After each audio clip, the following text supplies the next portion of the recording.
Hello, friends! As you know, I'm continuing to trek through as many of these yearly overviews of the Hot 100 of a certain year as I could manage. I've got now for y'all a couple of lists covering the best of the best and the worst of the pop music from the year 1991. The continuation of a brand new decade, as well as the year I was born. Aw, isn't that nice? And I know I'm still fairly early into incorporating this challenge into my YouTube channel, but guys, 1991 very nearly broke me. Don't call it a comeback. I've been here for Unlike the previous couple years I've covered, which came at the tail end of its decade, 1991 comes right at the start of the 90s. Generally speaking, the first couple years of a decade serve as a sort of transitional point from the end of the previous 10 years, where no true identity has been reached and musical trends from a few years past are basically tossed around to see what sticks. While some aspects of this year solidified trends that would continue through the bulk of the 90s, such as the increasing presence of hip-hop acts, introspective rock bands, and colossal pop divas, there was still a lingering sense of identity crisis that absolutely permeated through the whole of 1991. The end of the 80s also gave us the end of the Reagan era, and flashy new wave-inspired set pieces made way for some softer stuff, synth ballads from the pop acts, power ballads from the rock bands. And trust me when I say that these type of dry, extremely safe songs continued to permeate through the whole of the top 40 in 91. Even previously exciting genres started to lose their luster by this time. In 1988, for example, New Jack Swing felt like a new, invigorating style bound to blow the minds of many. By 1991, the style was overplayed, mostly watered down, and unfortunately everywhere. It's a damn shame, really. For a year that is marked by the mainstreaming of grunge culture, one of the most radical shifts in popular music of the past century, there were an awful lot of pop songs not worth giving a single damn about. Listening through this year was an absolute chore, to the point where I seriously began to wonder whether I had lost my ability to enjoy music, or if the year was just this dull. You heard me. This year had me questioning my own ability to critique pop music. 1991 fucking gaslit me. But then again, I will say that the utter lifelessness of the majority of pop music from this year made me appreciate the good stuff all the more. Sure, there was a lot of faceless mediocrity in this year, but when the music struck above par, it sure was interesting. Singles consistently experimented with interesting sounds, hooks, and even melding of multiple genres. Additionally, the first parts of this decade seemed to have an interesting fascination with the 70s, much like the 80s had their own 60s nostalgia, so that contributed to a lot of the fun. New talent began to bloom fruitfully, and older acts reinvented their styles in some pretty interesting ways. And of course, hip-hop was now starting to peer into mainstream popular music, bringing with it a slew of fresh talent, cool sounds, and funky lyricism. Even if this wasn't all good, so to speak, there sure was enough reason to keep one's eyes peeled this year, as the remainder of the 90s would eventually prove to us. Before we get to the good bits, though, we'll unfortunately have to get through the bad stuff. The worst songs of this year aren't quite as laughably bad as they had been in previous years I've covered, but these lists are apparently the ones that get the most views in this cynical website, so I'll just cover them here. So as with these previous year-themed lists, any single that charted within the top 40 in a certain calendar year is fair game. As for 1991, I listened to 244 singles to compile these lists. But before we get to my official bottom 10 of this year, I'll start rolling out a few dishonorable mentions.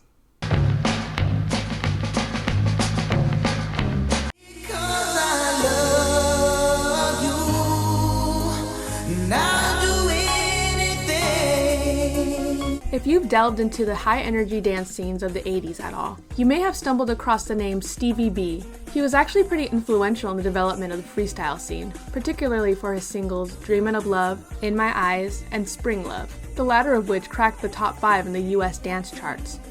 But as the changing tastes of the late 80s and early 90s would have it, Stevie B eventually tried his hand at piano balladry. Because I Love You would eventually top the Hot 100, though I couldn't imagine how. The tempo slinks along at a torturous crawl, and Stevie B's nasally vocals, now even more prominent in the mix, make this an absolute chore to sit through.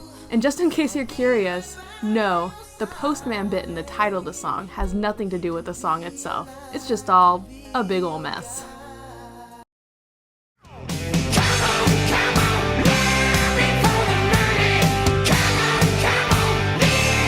I gotta admit, aside from a handful of songs that just get my blood pumping, I've never been the biggest fan of AC/DC. Even still, I can always find some unique flavor to even their less impressive stuff. That's not to be found here though. The band seems to be playing near parodies of themselves by this point, and this song is just corny as heck. but not even in a slightly enjoyable way. Dunno how you messed that one up, but AC/DC sure have done it. Give me something to believe in. If there's a Lord above. This one barely missed my final worst list. Even if I don't like it much at all, I can at least admire it being played in homage to a friend of Bret Michaels, who passed away a few years earlier. Nonetheless, I also can't ignore what this is to its core. A haphazard attempt to recapture the magic of Every Rose Has Its Thorn. It feels pretty shallow in many of its sentiments, especially when Bret Michaels pretends to feel some shred of sympathy for homeless people. And it just makes me wonder why so many lose so few win.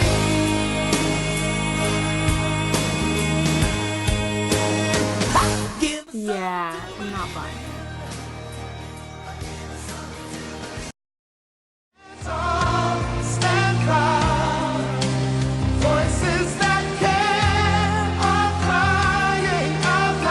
As far as charity singles go, everyone knows We Are the World and Do They Know It's Christmas? And yeah, okay, Earth as well. But nobody remembers Voices That Care, which was released in '91 in support of US troops during Operation Desert Storm. And it's no surprise that this was totally forgotten. This couples the ankle-deep positivity of these charity singles with the absolute blandness of early '90s adult contemporary. There's nothing here that sticks. It's all so mushy and ineffective. And believe it or not, it's not We Are the World 25 that has the most shoehorned rap verse in it. It's this one.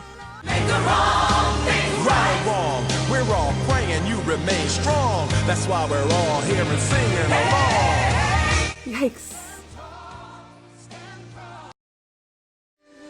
Angel baby, my angel baby. This is one hell of a dismal cover song. These vocals are not very good at all, and the Casio keyboard instrumental is incredibly lazy, almost insultingly so. And that's saying a lot, considering the inarguable sloppiness of the original. But at least that one has some endearing quality to its earthworn instrumental and juvenile lyricism. Here, it just feels disingenuous and dull, and then it gets downright embarrassing once Angelica starts singing in Spanish. Sin tu amor, no quiero vivir. Double yikes. Yeah, those are all pretty bad. And believe it or not, it gets worse. Now prepare yourself for my top 10 worst hit singles of 1991. Talk to me softly, there's something in your eyes. Hey, you know what song I really love? Strawberry Letter 23.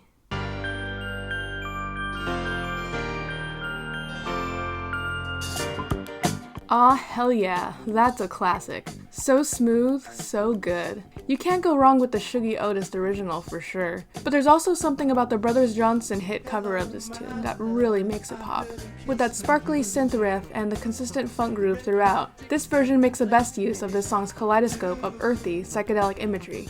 It's an excellent representation of the kind of love that makes colors seem brighter and makes one's heart feels like it could leap over the moon. Moreover, the funk R&B groove also adds this appealing, sensual element, making this also one of the sexiest songs of its era, which means a lot considering it comes from the days of freaking Barry White. In short, this is just awesome.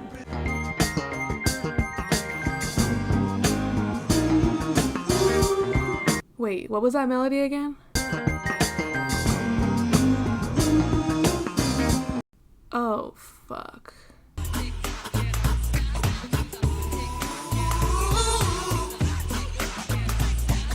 Come inside, take off your coat, I'll make you. And on that note, here's how not to do a sensual lovemaking ballad. I want to blame this on the entire wrong place, wrong time principle, since so many of these smooth pop and R&B tunes that came out this year were just as unlistenable as this one, if not even more so. This one, however, is a special kind of bad. For one thing, the title. It's called I Wanna Sex You Up, for crying out loud. That just about sounds like a Lonely Island parody of itself. I guess if you're not paying close enough attention to the lyrics, I can sort of see how one would be enticed by the song. The infusion of New Jack Swing sonic elements with traditional R&B isn't a bad choice, and some of these wordless vocalizations are kinda nice. Some of these lyrics, though, absolutely kill me. When the men of Color Me Bad don't come off as performing a 15-year-old boy's first time attempt at erotic prose, Let me take off all your clothes. Disconnect the phone so nobody knows. Yeah. they'll emit a line every now and then that just really catches me off guard. We can do it till we both wake up. Excuse me? Wake up? Making love until we drown. I don't advise that.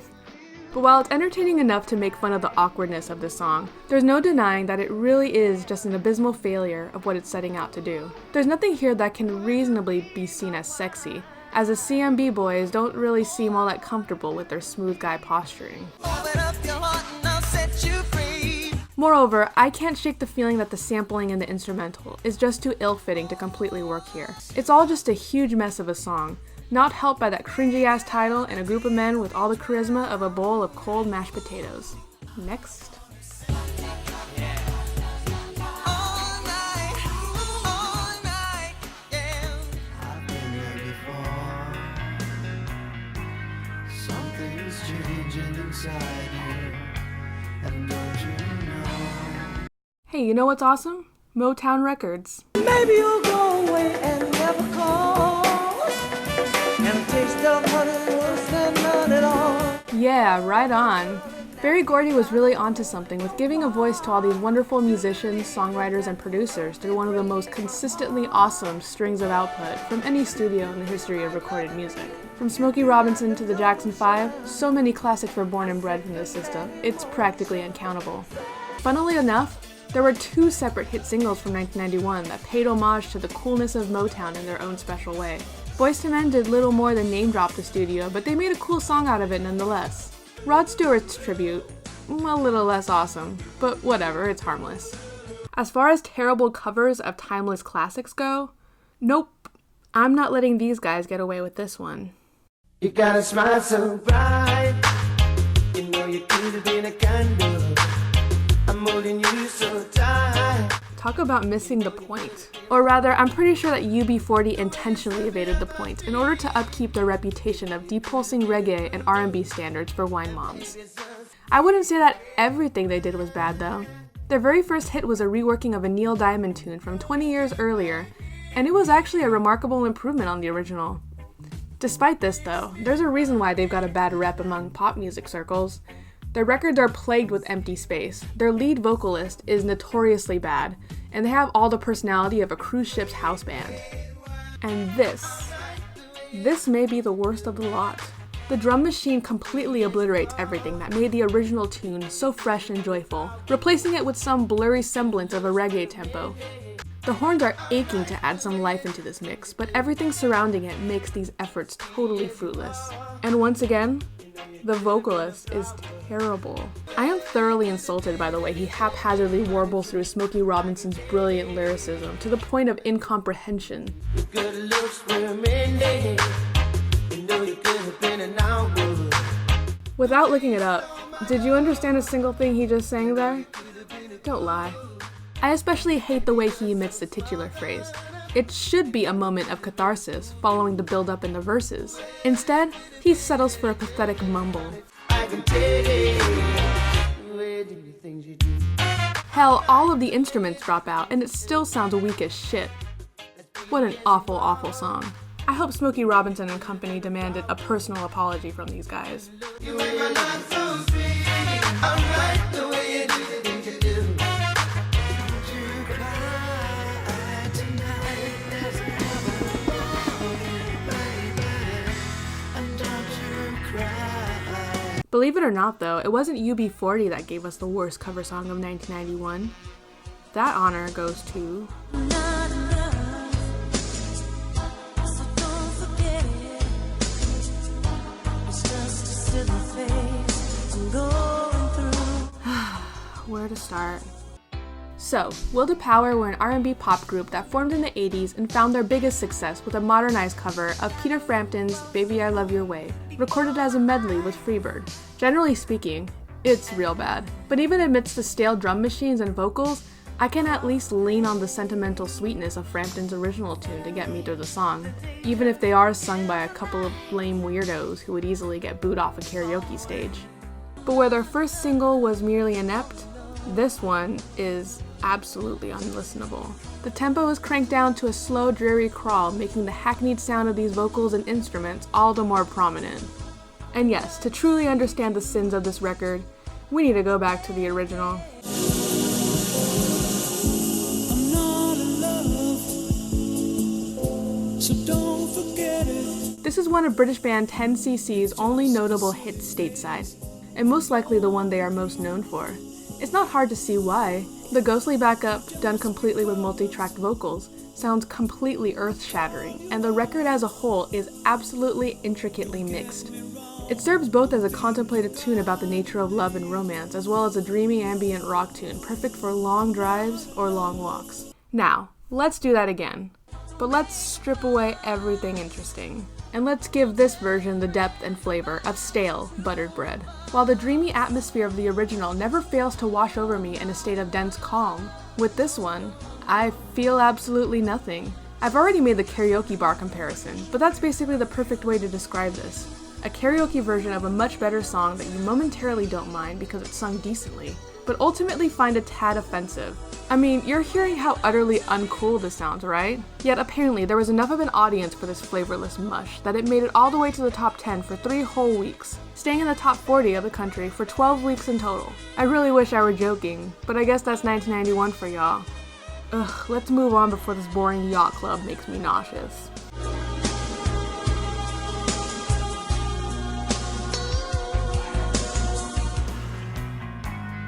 Give me a kiss before you tell me goodbye.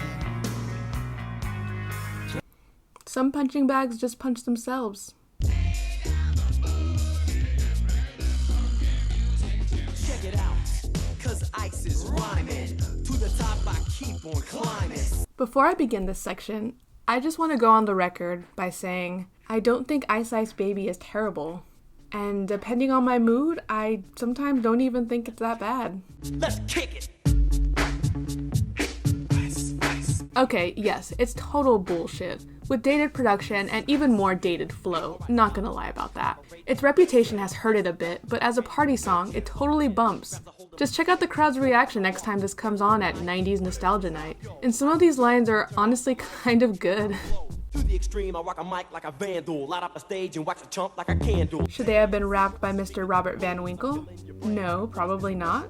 But as it stands, it's still fine. Most don't know that Ice Ice Baby was initially released as a B-side to the song, which was intended on being the true breakout single for Vanilla Ice. This, of course, is Play That Funky Music.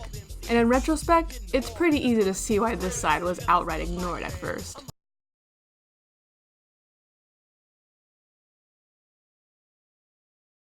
Hitting hard and the girl is doing crazy. Vanilla's on the mic, man. I'm not lazy. Interesting that he insists he's not lazy while failing to stay on beat the very next line. Now I know that rap music in 1991 isn't nearly as intricate and complex as it would become, but come on man, Mind Playing Tricks on Me was this same year. And even staying within the party rap genre, the Humpty Dance was a previous year.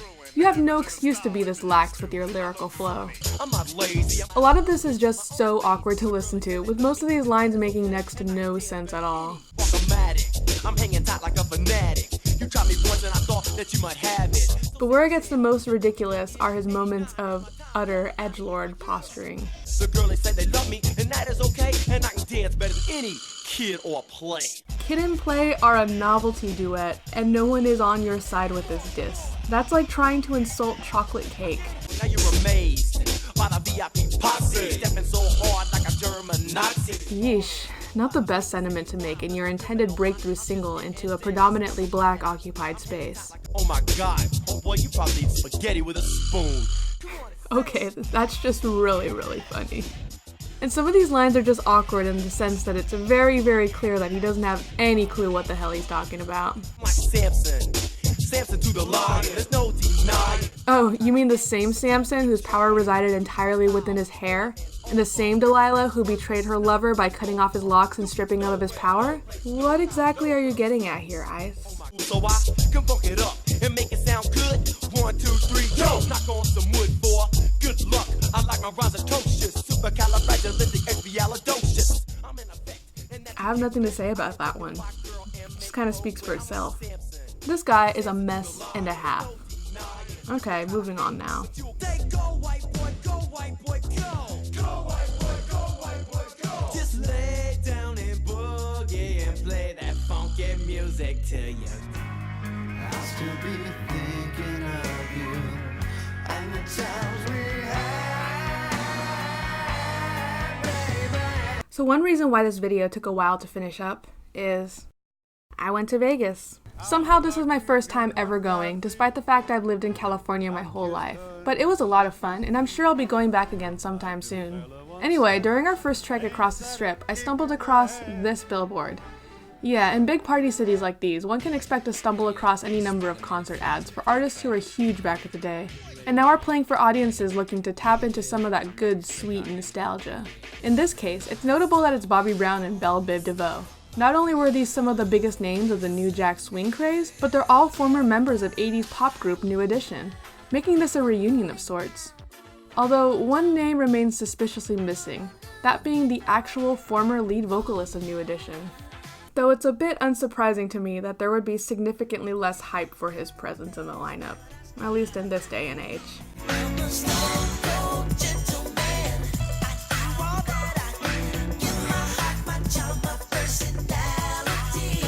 Yeah, there's no denying that Ralph Tresvant was unfortunately less successful in his solo endeavors than his aforementioned groupmates, though that could mainly be blamed on his initial reluctance to strike while the iron was hot.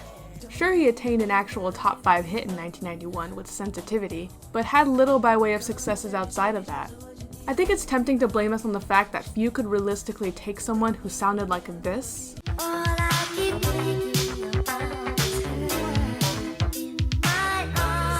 and morph him into an all grown-up sex symbol. But nah, in the early 90s this wasn't too much of an issue.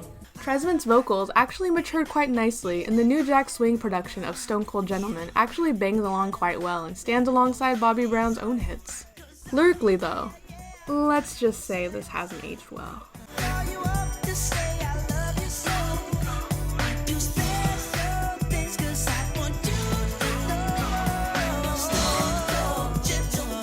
So yeah, this is one of those songs. The kinds of songs that posture the singer as the most perfect, shining example of a male specimen. Every woman's fantasy wrapped up in one tall, dark, and handsome hunk of a man. He'll call you m'lady and everything. Honestly, there might be some context where a song like this could really work well, but I doubt this is it. There's no subtlety here, and Tresvant is trying way too hard to paint himself as a perfect gentleman, often to some absurd or uncomfortable results.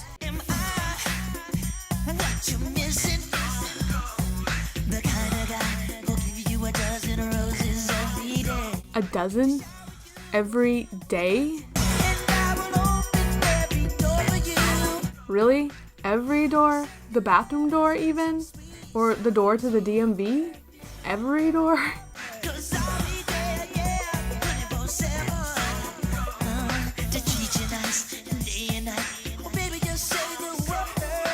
"24/7? Yeah, no thanks. I prefer to binge watch my anime in peace sometimes." There's also a rap here by Bobby Brown himself, which sort of invalidates everything here.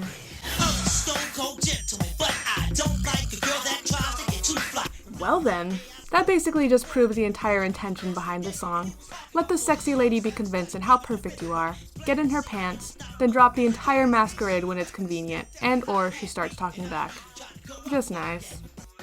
Yeah, I'm not buying this nice guy posturing here at all. As far as Stone Cold Gentlemen are concerned, give me John Legend, or give me nothing at all.